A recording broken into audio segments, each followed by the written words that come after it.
Hello दोस्तों, नमस्कार, good morning. NLF education में आप सबका स्वागत है।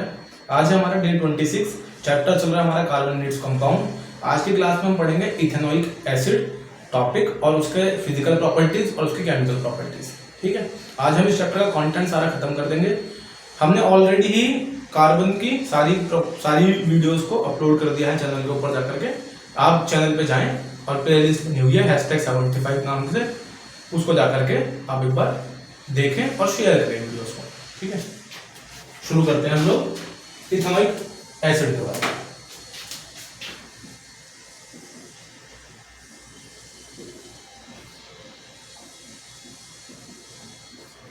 इथेनोइक एसिड मैंने आपको बताया था कार्बोक्सिलिक एसिड का ग्रुप है। कार्बोक्सिलिक एसिड का फंक्शनल ग्रुप क्या होता था? C≡O OH। अगर आप लोगों को याद हो, अगर याद नहीं है तो आप के लिए क्लास मैंने बना रखी है फंक्शनल ग्रुप करके, आप उसमें जाए, पीछे आपको दिखेगा फंक्शनल ग्रुप की क्लास है, उसमें आप पढ़ सकते हैं सारे फंक्शनल ग्रुप के बारे में, जितने भी ऑर्गेनिक कंपाउंड्स हैं हमारे कार्बन के अंदर, उसके सारे फंक्शनल ग्रुप के बारे में और उसकी नेमिंग किस तरीके से करते हैं, उसका सफिक्स और उसका फंक्शनल ग्रुप को हमने डिस्कस करा हुआ है। आप उसमें जाकर के उसको डिटेल में पढ़ सकते हैं। कार्बोक्सिलिक एसिड का फंक्शनल ग्रुप होता है COOH, उसको रिप्रेजेंट करते हैं C≡H। और मैंने आपको उसको याद करने का तरीका भी बताया था कि जो कार्बोक्सिलिक एसिड होता है वो दो फंक्शनल ग्रुप से मिलकर के बना होता है, कीटोन के और अल्कोहल के। भाई C≡O तो कीटोन का होता है और ये आपका अल्कोहल का होता है। तो हमने ये भी पढ़ा था कि हम इथेनोइक एसिड का मतलब जो कार्बोक्सिलिक एसिड है उसका फंक्शनल ग्रुप COOH होता है, जो कि कीटोन और अल्कोहल के फंक्शनल ग्रुप से मिलकर के बनता है। ठीक है, अब पढ़ते हैं इथेनोइक का। तो भाई एथ का मतलब क्या है? जब कार्बन के दो एटम हो तो C≡O कार्बन का एक और लगाएंगे। इस कार्बन के देखेंगे 4 होते हैं इसके, तो 2 इसके लिए 6, 7 और 1 8। ठीक है, एक कार्बन बचा इसके पास, एक है, एक हाइड्रोजन, इसकी 4 पूरी और हुई, ये बनेगा CH3COOH। इसका नाम हो जाएगा मैथ एच, हो जाएगा इथेनोइक एसिड। ठीक है, बात समझ में आया? तो ये है इसका फॉर्मूला इथेनोइक एसिड का और ये इसका केमिकल नेम इथेनोइक एसिड। ठीक है, अब हम पढ़ेंगे इसकी फिजिकल प्रॉपर्टीज। फिजिकल प्रॉपर्टीज क्या है?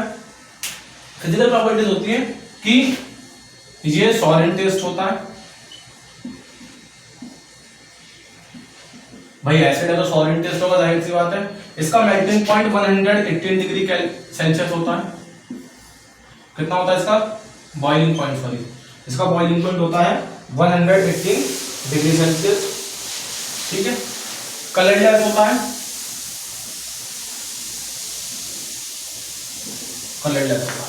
ठीक है जी। अब हम पढ़ेंगे इसकी केमिकल प्रॉपर्टीज के बारे में। फॉर एग्जांपल, जैसे लिटमस पे जो इंपैक्ट पड़ेगा वो केमिकल प्रॉपर्टीज की तरह बिहेव करता है। जैसे मैं बोलूं #action of litmus.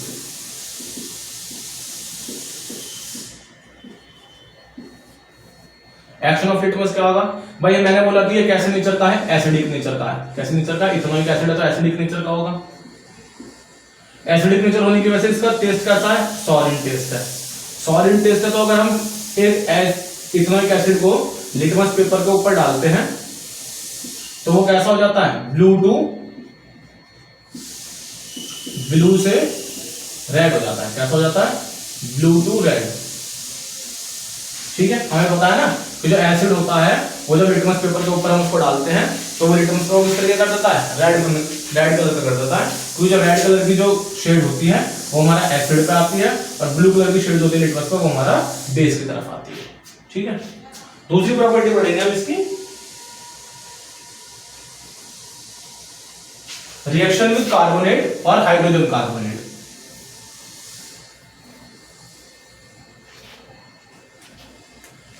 Reaction with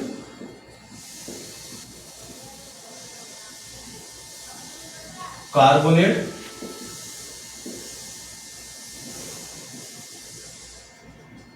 और हाइड्रोजन कार्बोनेट। ध्यान से देखना भाई, मैंने बोला ये क्या है? एसिड है। इथेनोइक एसिड क्या है? एसिड है। कार्बोनेट और हाइड्रोजन कार्बोनेट। अगर आप लोगों ने पढ़ा है एसिड बेस एंड सॉल्ट, तो वहां पे मैंने आपको एक प्रॉपर्टी बताई थी, acid react with metal carbonate और acid react with metal hydrogen carbonate. तो आपको याद हो तो प्रोडक्ट तो सेम ही बनता था दोनों केस में। क्या बनता था? सॉल्ट बनता था और साथ में कार्बन डाइऑक्साइड निकलती थी, कार्बन कार्बोनेट ग्रुप प्रेजेंट है। हमने ये चीज तो पहले ही पढ़ चुके हैं हम लोग कि भाई कार्बोनेट ग्रुप अगर प्रेजेंट होगा तो वहां पर कार्बन डाइऑक्साइड गैस निकलेगी। ठीक है, तो यहाँ पर क्या है, रिएक्शन विद मेटल कार्बोनेट या मेटल हाइड्रोजन कार्बोनेट। तो पहले हम इथेनॉइक एसिड की रिएक्ट करवाते हैं मेटल कार्बोनेट के साथ में। जनरल रिएक्शन लिख लेते हैं पहले, इथेनॉइक एसिड याद क्या जाएगी, रिएक्ट विद कार्बोनेट या हाइड्रोजन कार्बोनेट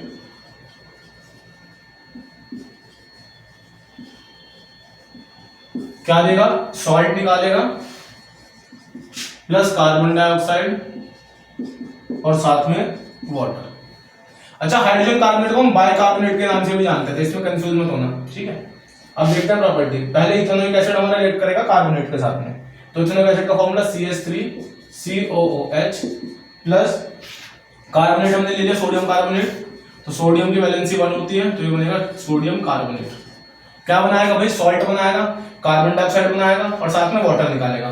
तो आप एक काम करो, कार्बन डाइऑक्साइड और वाटर को तो सीधा सीधा ऐसे निकाल दो बाहर। आपने कार्बन डाइऑक्साइड और वाटर को निकाल दिया। अब मैंने आपको बताया था एसिड में से H हटा दे, उसकी जगह पर मेटल आ रहा तो सॉल्ट बन जाता है। तो यहाँ पर सॉल्ट कैसे बनेगा, एसिड तो ये है भाई, इथेनॉइक एसिड तो एसिड है ना, क्योंकि इसके बाद H पॉजिटिव आयंस है प्रेजेंट। तो एसिड में से H हटा दो, उसकी जगह पर मेटल क्या है, सोडियम है, उसकी जगह पर मेटल लगा दो, तो क्या बन जाएगा ये CH3COONA। प्रॉपर्टी पहले ही चैप्टर की है, बस यहाँ पर कंपाउंड अलग अलग है, इस वजह से बच्चों को लगता है कि थोड़ा डिफिकल्ट है। डिफिकल्ट नहीं है, सेम ही है, कॉन्सेप्ट सेम ही है। जो हमने reaction first second third chapter में पढ़ी हुई होती है वही रिएक्शन फोर्थ चैप्टर में इस्तेमाल होती है, बस कार्बन के कंपाउंड के स्ट्रक्चर डिफरेंट होता है, इस वजह से थोड़ी कॉम्प्लेक्सिटी आती है बच्चों को। बट अगर आप बेस क्लियर करके चलो अपना कि हमने तो प्रॉपर्टी पढ़ी है ना भाई, हमें तो प्रॉपर्टी पता, सर ने सिखाया था कि acid react with metal carbonate तो it gives metal salt, carbon dioxide and water. And how we can obtain salt, salt ऐसे बनता है, अगर हम एसिड में से H हटा दें उसकी जगह पे मेटल लगा दें तो सॉल्ट बन जाता है। तो उसमें कोई कंफ्यूजिंग वाली बात ही नहीं है, अगर आप इस तरीके से पढ़ोगे तो आपको कंफ्यूजन आएगी। ठीक है, दूसरा देखें अगर हम मेटल हाइड्रोजन कार्बोनेट के साथ में CH3COOH plus metal hydrogen carbonate तो NaHCO3। भाई प्रोडक्ट तो सेम ही रहने वाला है, CO2 plus H2O plus salt बनेगा, तो एसिड में से H हटा दो, उसकी जगह पर मेटल लगा दो, तो क्या बन जाएगा CH3COONA, ये हो जाएगा मेटल सॉल्ट। अब आपका क्वेश्चन बनेगा सर दोनों चीज तो सेम ही है, फर्क क्या है बेटा, बैलेंसिंग का फर्क है, बैलेंस कर देना, पहली वाली इक्वेशन को बैलेंस कर देना, दूसरी वाली इक्वेशन ऑलरेडी बैलेंस है। देखो सी कार्बन का 1 2 3, कार्बन का 1 2 3, हाइड्रोजन का 3 4 5, यहां पर 3 और 2 5, ठीक है, ऑक्सीजन का 2 और 3 5, 2 4 और 1 5, तो यहाँ पे बैलेंस है इक्वेशन, ऊपर वाली इक्वेशन को आपको बैलेंस करना पड़ेगा। तो ये कौन सी वाली प्रॉपर्टी है, acid react with metal carbonate या metal hydrogen carbonate, it gives metal salt, carbon dioxide and water. तो when ethanoic acid react with metal carbonate it gives metal salt, carbon dioxide and water. और वो metal salt का नाम क्या होता है, sodium ethoxide. क्या नाम होता है, सोडियम एथोनेट या सोडियम एथोक्साइड। क्या नाम है इसका, सोडियम एथोनेट। ठीक है जी, आगे बढ़ते हैं। अगला आता है जब हमारा इथेनॉइक एसिड सोडियम हाइड्रोक्साइड के साथ में रिएक्ट करता है, क्या करेगा, sodium ethanoic acid react with sodium hydroxide. Note कर देना वीडियो को पॉज करके, ठीक है। तो रिएक्शन विद सोडियम कार्बोनेट, मैंने बोला इथेनॉइक एसिड है तो क्या हो जाएगा CH3COOH, sodium carbonate, sodium carbonate नहीं सोडियम हाइड्रोक्साइड, सोडियम कार्बोनेट का तो ऊपर पढ़ ही लिया, NaOH। तो हमने क्या बोला, जो हमारा sodium ethanoic acid sodium hydroxide में रिएक्ट करेगा तो क्या बनेगा। अब एक बात समझना, एसिड ये क्या है, बेस है, एसिड प्लस बेस क्या देता है, सॉल्ट, साथ में वाटर। इस रिएक्शन को बोलते क्या हैं हम लोग, न्यूट्रलाइजेशन रिएक्शन। अगर ध्यान हो तो न्यूट्रलाइजेशन रिएक्शन तो बोलते थे भाई, कि when an acid react with base it gives salt and water. तो यहाँ पर भी तो वही है, बस लैंग्वेज चेंज है कि रिएक्शन विद सोडियम हाइड्रोक्साइड। तो कंफ्यूज होने की जरूरत ही नहीं है भाई, हमें तो पता है सोडियम हाइड्रोक्साइड एक बेस है। बस एसिटिक एसिड, भाई इथेनॉलिक एसिड एक एसिड ही तो है जिसका हम नॉर्मल नेम एसिटिक एसिड पढ़ते थे, जो विनेगर में पाया जाता है। विनेगर जिससे बनता है वो एसिटिक एसिड ही तो होता है, ठीक है। तो यहाँ से एसिड रिएक्ट विद बेस का क्या बन जाएगा, सॉल्ट और वाटर। अब सॉल्ट कैसे बनाएंगे, एसिड में से H हटा देंगे, उसकी जगह पे मेटल लगा देंगे, तो वही बनेगा CH3COO Na और साथ में निकाल देंगे बाहर वाटर। ये हो जाएगा सोडियम एथोक्साइड, ठीक है जी, सोडियम एथोनेट। कोई परेशानी है तो बताएं। चलिए अब आता है हमारे पास स्टेरिफिकेशन रिएक्शन।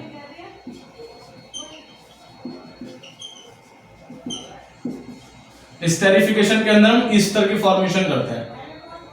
किसकी फॉर्मेशन करते हैं, ईस्टर की। तो ईस्टर की फॉर्मेशन करना, स्टेरिफिकेशन का मतलब है ईस्टर की फॉर्मेशन। फिकेशन का मतलब फॉर्मेशन, जैसे सैपोनिफिकेशन। सैपोनिफिकेशन का मतलब है सोप की फॉर्मेशन। स्टेरिफिकेशन का मतलब है ईस्टर की फॉर्मेशन। तो स्टेरिफिकेशन रिएक्शन का मतलब क्या है, ये ऐसी रिएक्शन है जिसके अंदर हम ईस्टर को फॉर्म करते हैं। ईस्टर क्या होता है, ईस्टर हमारे पास स्वीट स्मेल परफ्यूम होता है, जैसे स्वीट स्मेलिंग सब्सटेंस होते हैं। फॉर एग्जांपल जो परफ्यूम में डाले जाते हैं, ठीक है, या जो रूम फ्रेशनर में डाले जाते हैं, तो वो स्मेल प्रोवाइड करते हैं हम लोगों को। तो वो क्या होता है, ईस्टर होता है, ठीक है।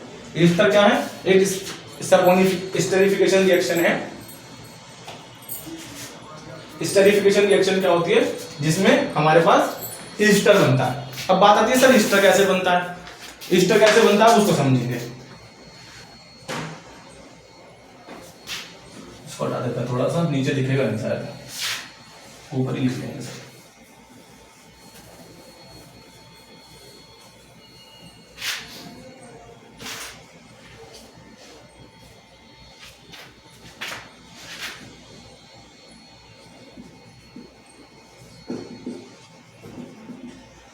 जब हमारा इथेनॉलिक एसिड के साथ में रिएक्ट होता है तो ईस्टर बनता है। क्या याद रखोगे बेटा, जब इथेनॉलिक एसिड के साथ में रिएक्ट होता है तो क्या बनता है, ईस्टर बनता है। और कैटलिस्ट चाहिए होता है हमें H2SO4 की प्रेजेंस। तो यहां पे लिख देंगे कि व्हेन इथेनॉलिक एसिड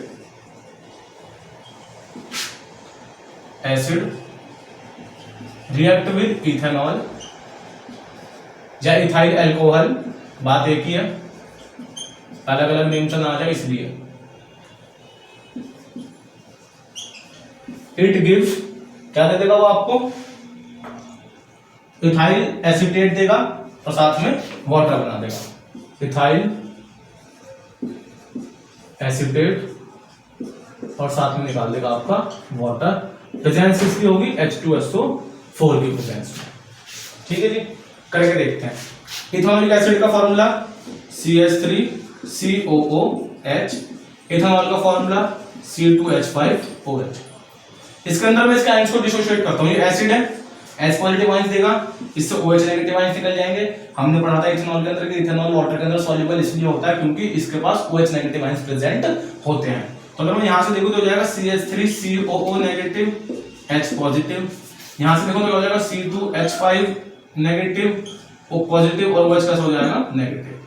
इसका पॉजिटिव ये नेगेटिव के पास जाएगा, इसका पॉजिटिव ये नेगेटिव के पास जाएगा। इसी तरह का तो कंपाउंड बनता है, शुरू से पढ़ते आ रहे हैं। तो क्या बन जाएगा, CH3COO, ये हो गया। अब ये इसके पास चला जाएगा C2H5 और साथ में बना देगा वाटर। इसका नाम होता है इथाइल एसीटेट या इसको बोलते हैं ईस्टर, ठीक है।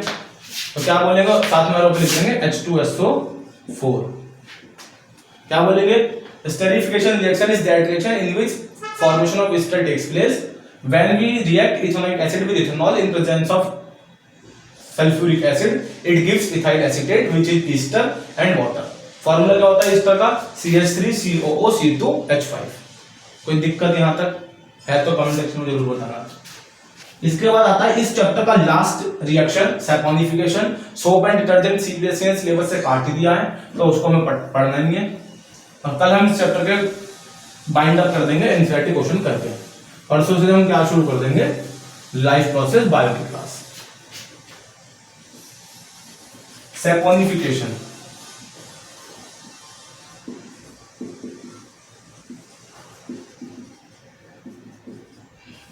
सैपोनिफिकेशन मैंने क्या बताया, सोप की फॉर्मेशन, सोप की फॉर्मेशन, ऐसी रिएक्शन जिसमें सोप बनता है उसको हम क्या बोलते हैं, सैपोनिफिकेशन के नाम से जानते हैं। ठीक है, कब बनता है, जब हम इथाइल एसीटेट को या इथाइल एथोनेट को जो हमने ईस्टर बनाया, अगर हम ईस्टर के अंदर सोडियम हाइड्रोक्साइड को ऐड करते हैं तो हम क्या बोलेंगे, Easter react with sodium hydroxide, या ईस्टर के नाम से ना करके इथाइल एसीटेट या इथाइल एथोक्साइड के नाम से भी आ सकता है, उसमें परेशान मत होना। इट गिव्स, क्या दे देता है देखना, पहले बनाता हूं, ये मैंने लिखा था अभी CH3COO C2H5, ये ईस्टर का फॉर्मूला बताया था, साथ में सोडियम हाइड्रोक्साइड का फॉर्मूला क्या होता है, NaOH। अगर मैं इसको ब्रेक करूं, ये बनेगा CH3COO नेगेटिव, C2H5 पॉजिटिव, यहां बनेगा Na पॉजिटिव और OH नेगेटिव, पॉजिटिव वाला इस नेगेटिव के पास, ये पॉजिटिव वाला इस नेगेटिव के पास। तो जब हमने ईस्टर का हाइड्रोलाइसिस किया, ईस्टर को सोडियम हाइड्रोक्साइड से जब हमने रिएक्ट किया तो उसने वापस से सोडियम एसीटेट, सोडियम एथोनेट दे दिया और क्या दे दिया आपको, एल्कोहल दे दिया, इथेनॉल दे दिया, और इसी को हम क्या बोलते हैं, सोप बोलते हैं। क्या करा इसने, वापस से क्या दे दिया, सोडियम एथोनेट और साथ में दे दिया आपको एल्कोहल, बोले तो इथेनॉल। यहां पे लिख देंगे तो क्या बनेगा, CH3COO नेगेटिव, COONA और साथ में हो जाएगा C2H5OH। ठीक है बेटा, क्या हो गया, ये था हमारे पास ethyl acetate CH3COO C2H5, sodium hydroxide की रिएक्शन हुई, यहां से CH3COO negative, C2H5 positive, Na positive, OH negative, positive वाला नेगेटिव के पास, पॉजिटिव वाला नेगेटिव के पास, वापस से कर दिया आपके पास सोडियम एथोनेट, यही क्या होता है हमारे पास, सोप होता है, ये सोप का फॉर्मूला होता है, और साथ में दे दिया हमारे पास C2H5OH इथेनॉल। तो ये आपका चैप्टर हो गया खत्म। आज की क्लास में हमने डिस्कस किया इथेनोइक एसिड, उसकी केमिकल प्रॉपर्टी, उसकी फिजिकल प्रॉपर्टी, स्टेरिफिकेशन, सैपोनिफिकेशन। अच्छा, एक कॉन्सेप्ट और, विनेगर क्या होता है, विनेगर एक डाइल्यूट सॉल्यूशन होता है एसिटिक एसिड का, जिसके अंदर 5 से 8% एसिटिक एसिड प्रेजेंट होता है, बाकी वाटर होता है, उसको हम क्या बोलते हैं, विनेगर बोलते हैं। ठीक है, कल की क्लास में हम करेंगे इसके एनसीईआरटी क्वेश्चन का डिस्कशन और उसके बाद हम इस चैप्टर को खत्म कर देंगे। तो आप चैनल के साथ जुड़े रहें, वीडियोस को देखते रहें। केमिस्ट्री पूरी खत्म हो गई है, 25 मार्क्स का आपका बोर्ड पर्पस से खत्म करा दिया है, आज 26th डे है, तो आप लोग चैनल पे आए, वीडियोस को देखें और शेयर करें। ठीक है, जब तक के लिए गुड डे।